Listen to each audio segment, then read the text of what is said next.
လုံငယ်သောနှစ်ပေါင်း2500ကျော်ကယခုအချိန်မှာညီပေါ်တို့နာမည်တွင်ခဲ့တဲ့ရှေ့ခေတ်အိန္ဒိယမြောက်ပိုင်းမှာဘရင်သားတော်ဖြစ်ပေမဲ့အဲဒီခေတ်ကာလကလူသားတွေလိုအာနာငွေကြေးဥစ္စာနဲ့ပျော်ပါးခြင်းတွေနောက်မလိုက်တဲ့မင်းသားတစ်ပါးရှိခဲ့ဦးပါတယ်။သူ့နာမည်ကဣတ္တဒလို့ခေါ်ပြီးနောက်ပိုင်းမှာတော့ဗုဒ္ဓမြတ်စွာဘုရားဖြစ်ကမ္ဘာပေါ်ကလူတွေအားလုံးသိလာခဲ့ကြပါတယ်။ဗုဒ္ဓရဲ့တမိုင်းစားကတော့စကြမျိုးနယ်စုတွေရဲ့ဘရင်သုတ္တနမင်းကြီးနဲ့သူ့ရဲ့မိဖုရားမာယာဒေဝီတို့ကထီးဝင်နမ်းမွေဆက်ခံနိုင်မဲ့သားတော်တစ်ပါးကိုလွန်လိုချင်ပေမဲ့မရဘူးဖြစ်နေချိန်မှာမာယာမိဖုရားကအိမ်မက်တစ်ခုကိုမှတ်ခဲ့ပါတယ်။အိမ်မက်ထဲမှာမိဖုရားကတောထဲမှာနမ်းမွေမင်းသားကိုရှာနေပေမဲ့အတားအဆီးတွေကြုံတွေ့နေရချိန်မှာ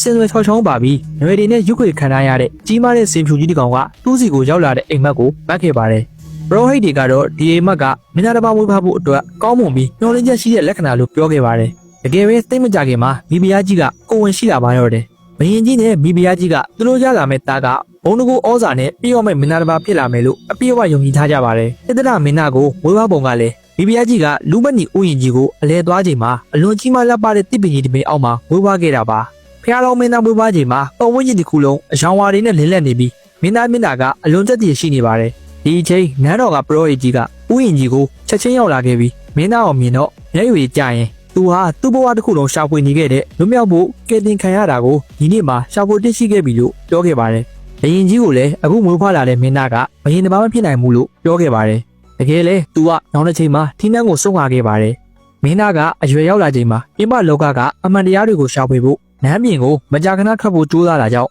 ဖခင်ဘရင်ကြီးကနောက်တစ်ချိန်မှာပရောဟိတ်ကြီးနမိတ်ဖတ်ခဲ့တယ်လို့ထင်းနှန်းကိုစွန့်ခွာမှာဆိုလို့ရောင်များစွာသောမိမလာတွေကိုခေါ်ပြီးတားတော်ကိုလက်ထပ်ပေးဖို့ရွေးချယ်ခဲ့ပါတယ်။ဣတ္တရမင်းသားကတော့မိမလများစွာတဲကမှရုပ်ရည်သားမကသီလသမာဓိနဲ့ပြည့်စုံတဲ့ရတော်တရားကိုရွေးချယ်ခဲ့ပါတယ်။ဘရင်ကြီးလည်းအယံကိုပျော်ရွှင်ပြီးငွေမိုးဆောင်300တီအနားယူပန်းပြေဖို့ခန္ဓာလှပတဲ့နန်းဆောင်3ခုကိုပေးသနာခဲ့ပါတယ်။အဲဒီနန်းဆောင်3ဆောင်ကပျော်ရွှင်မှု3ခုလို့ထင်ရှားပြီးဣတ္တရမင်းသားနဲ့ရတော်တရားတို့အပြည့်မစုံမရှိရလေအောင်ကောင်းတကအကောင်းဆုံးအသုံးဆောင်တွေကိုထည့်ပေးထားပါတယ်။မကြခင်မှာပဲရာဟုလာဆိုတဲ့မင်းသားငယ်လေးကိုဖွားမြင်လိုက်တာကြောင့်ဣတ္တရမင်းသားတယောက်ထီးနှန်းကိုဘယ်တော့မှစွန့်ခွာမှာမဟုတ်တော့ဘူးဆိုပြီးဖခင်ဘရင်ကြီးဟာတွင်ပီတိဖြစ်ကသူ့သားဣတ္တရမင်းသားကိုအချိန်သူ့အုပ်ချုပ်ရမယ့်နိုင်ငံကိုတည်ကြစွာမြင်ရစေဖို့နန်းတော်ပြင်ပကိုဆစ်လွတ်လိုက်ပါတယ်။မင်းသားဟာသူ့ရဲ့ပထမအဆုံးနန်းပြင်ထွက်လေးလာတဲ့ခီးစဉ်ကိုတေချာလေးရွေးချယ်ခဲ့ပါတယ်။မင်းသားကတိုင်းပြည်ရဲ့လှပတဲ့ခန္ဓာမှုတွေကိုကြည့်နေရင်ပါပဲလမ်းမှာယောဂဝေဒနာတွေခံစားနေရတဲ့အမျိုးသားကြီးတယောက်ကိုတွေ့သွားခဲ့ပါတယ်။အမျိုးသားကြီးကအယံကိုနာကျင်နေပုံပေါ်ပြီးဒီလိုဝေဒနာတွေခံစားနေရတဲ့ပုံရိပ်ဟာဣတ္တရမင်းသားဘဝမှာ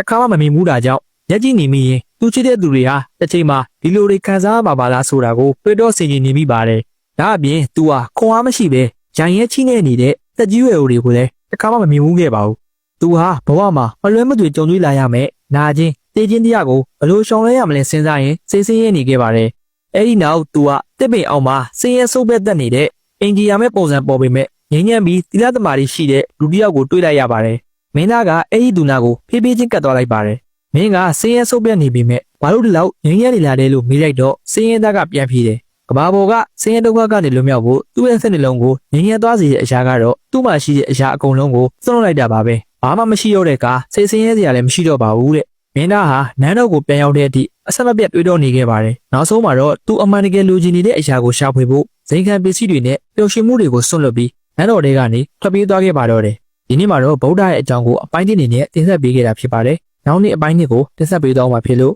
ကျွန်တော် channel လေးကို